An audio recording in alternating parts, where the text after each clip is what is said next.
Joining us now, Karoline Leavitt from fresh from the CNN studios that must be on fire now after you just left them in flames, or I guess they left you. I've never seen anything like it. Thank you for being on the program. Hey, thanks, Benny, for having me. Appreciate it. So just a really quick sort of setting of the table here as to what just happened to you seconds ago on CNN. You were on a CNN morning show with Kasie Hunt. You were able to answer a single question, and based on our watching of it, you just very lightly criticized the fact that Jake Tapper has been and had full-blown Trump derangement syndrome for a very long time, something that is empirical, and then they did this to you. First of all, it takes someone 5 minutes to Google Jake Tapper, Donald Trump, to see that Jake Tapper has consistently frequently likened President Trump to Adolf Hitler. Ma'am, I'm going to stop this interview if you continue to attack my colleagues. I would like to talk about Joe Biden and Donald Trump, who you work for. Yes. If you are here to speak on his behalf, I am willing to have this conversation. I am stating facts that your colleagues have stated in the past. Okay. Now, I'm sorry, guys. We're going to come back out to the panel. Karoline, thank you very much for your time. You are welcome to come back. You feel very welcome. I'm sure you feel very welcome on CNN. I still can't believe this happened, Benny. It is really shocking just how triggering the truth is to CNN.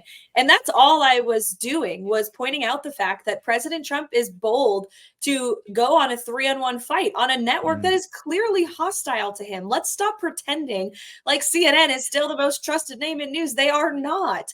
And I pointed out statements that Jake Tapper himself has made in the past. He's allowed to say them on air, but apparently I'm not allowed to repeat them, even though it's perfectly relevant because he's the moderator in Thursday night's debate. It is shocking that they not only cut off my microphone, but then dumped me from the entire program.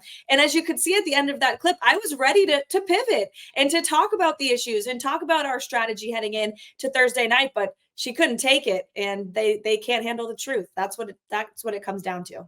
Just really quickly, like, what did security come and take you out of a studio? Like, can you explain what happened? Like, on the back end there?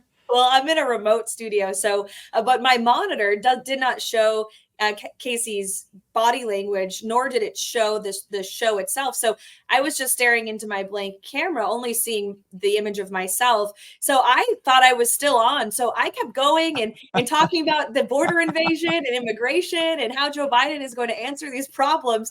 And then a producer had to come in my ear and tell me, ma'am, you're no longer on air. And I didn't realize just how abruptly they cut me off until I actually went back and watched the clip. Again, we encourage everybody to watch the entire clip. I've never seen anything so thin-skinned, so feline. Yeah. I've never seen anybody so prickly, just such a glass jaw. You were only on for about 90 seconds, and you defended your boss. You defended his record. You talked about how he's going to approach the debate. You're a big-time interview to book right now, especially on debate week. And this is just seems like a horrible look for CNN to be so glass-jawed. And again, in such panic over such a simple criticism as your anchor has a empirical left-wing bias. Well, whether Kasie Hunt knew it or not in the moment, she proved my entire point that the debate moderators and the anchors at CNN have an anti-Trump bias that is so deranged they can honestly not give President Trump or our campaign a fair shake. The fact that they cut me off and pushed me off the show 4 days ahead of the debate proves that President Trump is walking into a very hostile environment. It proves he's going into a cage match, a 3-on-1 fight, but he's still willing to do it. And God bless him for doing so, knowing that these hosts hate him, have compared him to Hitler. Jake Tapper himself said that Trump's presidency was a long national nightmare for this country. I mean, those are opinions. Those are not facts that a unbiased journalist would share on the air. And everyone can see that, again, if they just Google Jake Tapper, Donald Trump. But CNN doesn't want you to do that this week. So I want to reinforce this with a really quick mashup of just a very short selection of some things that Jake Tapper has said about Donald Trump. Let's go. As we watch Donald Trump attempt to turn his arrest and indictment into some sort of campaign commercial, the folks in the control room, I don't need to see any more of that. He's trying to turn this in. He's trying to turn it into a spectacle, into a campaign ad. That's enough of that. We've seen it already. Here he is right now under my voice. You hear him repeating his anti-immigrant rhetoric.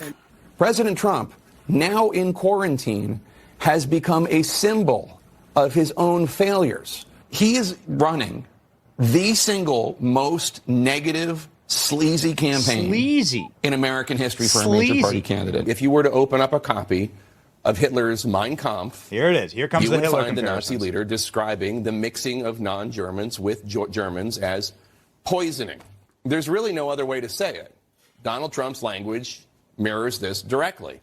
He pushes the government of the United States to use its power and credibility to we could justify go on. his We go on lies. for. We don't want to waste your time. We could go on for hours. I mean, that clip could run for the next 3 days of Jake Tapper, the guy who's going to moderate the debate, in visceral opinion. This is not journalism. I mean, this is deep opinion. This comes from the pit of his soul.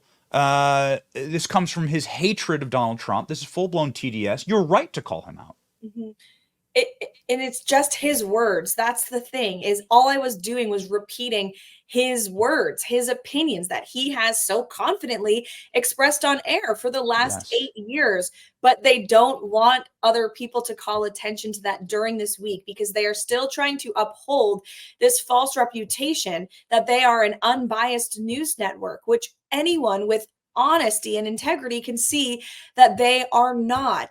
And it's really disgusting. I've seen that clip of Jake Tapper a million times, but it's still disgusting to my core that he can say those things about President Trump with no basis in reality, his opinions, and then pretend to be a veteran journalist ahead of this debate on Thursday night. It's so phony. It's so fake. And CNN, rather than issuing an apology, they have doubled down and said that Dana Bash and Jake Tapper are two of their veteran journalists, and they're going to do a great job on Thursday night. Well, we'll see. But again, God bless President Trump for still having the courage and the boldness to go into this debate and to deliver on his promise, because that's what this is about. He made a promise to the American voters that he would debate Joe Biden anytime, anywhere, any place. And he's fulfilling that promise. And this is something, by the way, that Joe Biden would never ever do. Joe Biden would never walk into a hostile environment. He doesn't take questions from the media. He never sits down for interviews, not even with friendly pro-Biden, pro-Democrat mouthpieces, which there are many of in the mainstream press.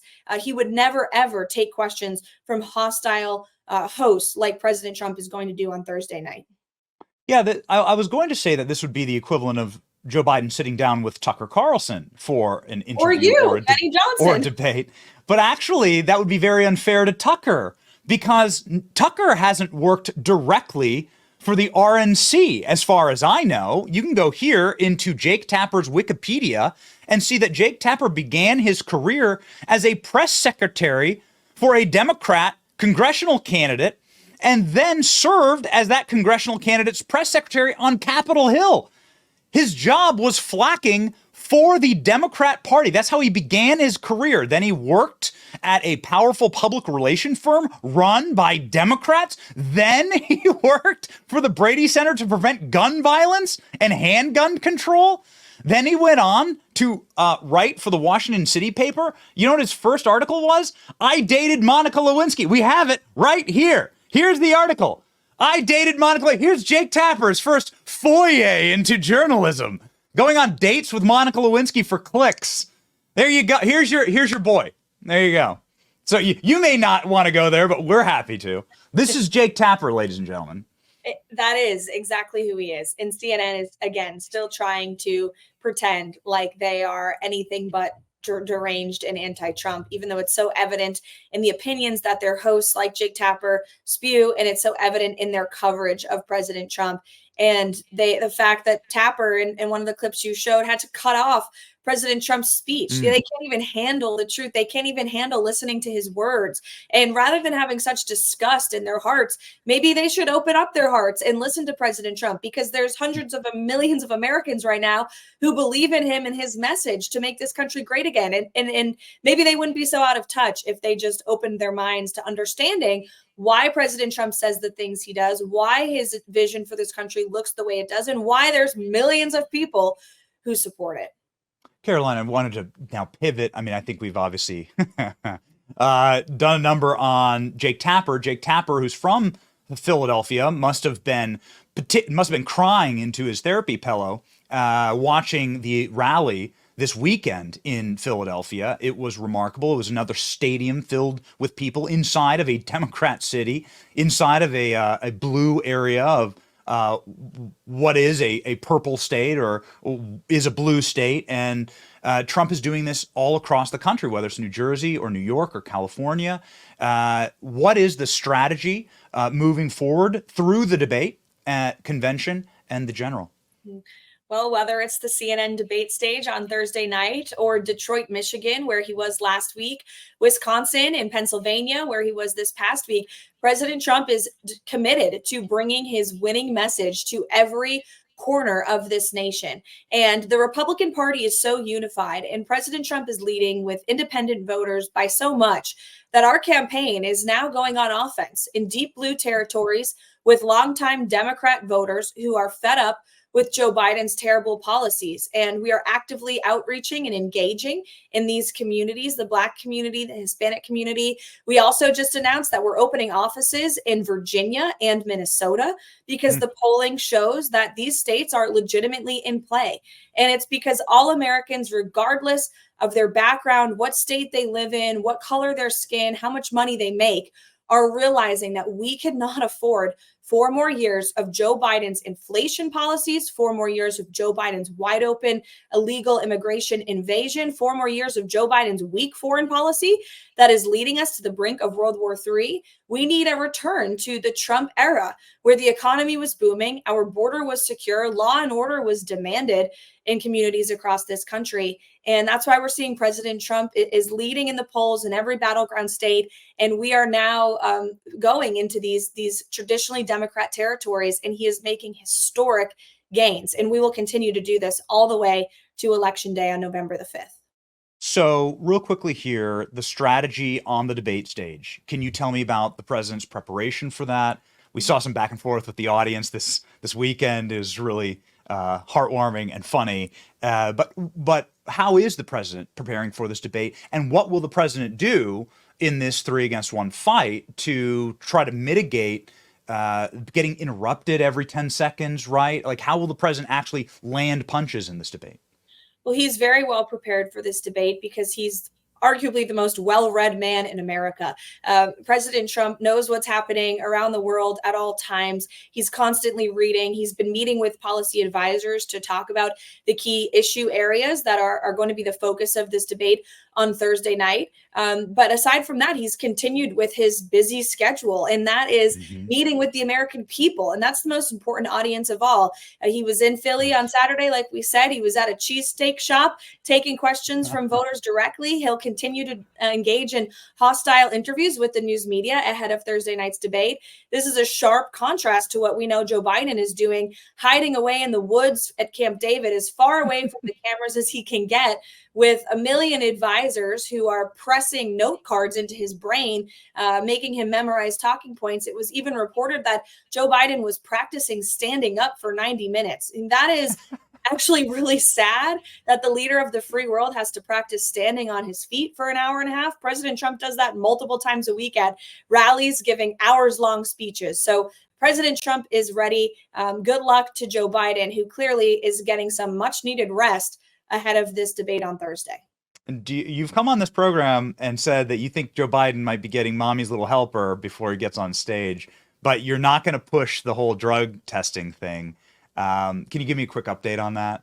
There won't be a drug test. Is that how it stands right now? Well, there won't, because Joe Biden's team refused to commit to one. It is an honest question to ask. We saw him at the State of the Union. He was clearly more energized than he ever is on a daily basis when we see him stumbling and shuffling around and stumbling over his own words. So it's a reasonable question for one to ask if they are going to artificially stimulate him ahead of Thursday's debate, like they may have done at the State of the Union. And if Biden's team wants to prove that not to be true, then they can do it by signing up for the drug test that President Trump has challenged Joe Biden to do, but they have not yet done so. There's been quite a test for the vice presidency that's been going on quite publicly, and apparently, according to reports, Donald Trump has made his selection. Donald Trump told reporters this weekend that I've made my pick, and that pick will be at the VP debate. Can you comment on that? Well, I'm definitely not going to break any news on your show, Benny, as much as I love you. No, but in all seriousness, President Trump will make that decision, or make that announcement rather, in due time. He will do it directly to the American public when he feels it's most appropriate. And there's been a lot of great options on the table, that is for sure. All of them much better than Kamala Harris, that is also for sure. But it's up to President Trump to make that announcement very soon. Okay. Wow. Okay. All right. Well, so I see a bit of, it's our job to notice these kind of things. I see a bit of a pivot in the language. So that announcement, that decision, so that decision has been made. I will not comment on whether it's been made. It will be made. It has to be made. We have the convention in a few weeks. That's so right. in due time, that announcement will be made. Yes. All right. Okay. Well, here we go. Just since you brought it up, we do have the footage of Donald Trump with his Mini at the cheesesteak shop in Philly. This is just heartwarming. This boy was, I'm not sure if it's readily able to be seen in this footage, but he was crying. Maybe you were there and you saw it yourself. But it was really heartwarming. We posted it on our social media. Just to maybe to close here, a quick comment on this style of campaigning. And this boy was like clearly moved. Donald Trump signed a $20 bill for him. He had tears running down his face. Got to meet his hero. Yeah, it was such a heartwarming moment. This young boy meeting his idol, those are his words, not mine, in President Trump. And you see President Trump there taking time to sign his autograph for him and engaging with him and patting him on the back, taking photos. That's who President Trump is. He cares about every single American that he meets. And we see that every single day, no matter where he goes. And it really is, it's inspiring and it's humbling. It's a lot of effort and energy that he puts in on the campaign trail to outreach to every American voter that he possibly can. But it's obviously paying off. Just look at the polls. Yeah, look at this photo. There it is, right there. Not there, you can see it. Man, I think that boy speaks for a lot of Americans right now. Bring Trump back. Thank you so very much, Benny. Thank you. And we our promise on this show, we will never cut you off. Thank you. I appreciate it. Real news on the Benny Show. Yes. All right. Clip it. Let's go. Everybody go follow. Everybody go follow Karoline on her socials. 150,000 Americans. Can't be wrong. She's the best in the business. Okay. Thank you so much. Thank you. Godspeed. Godspeed.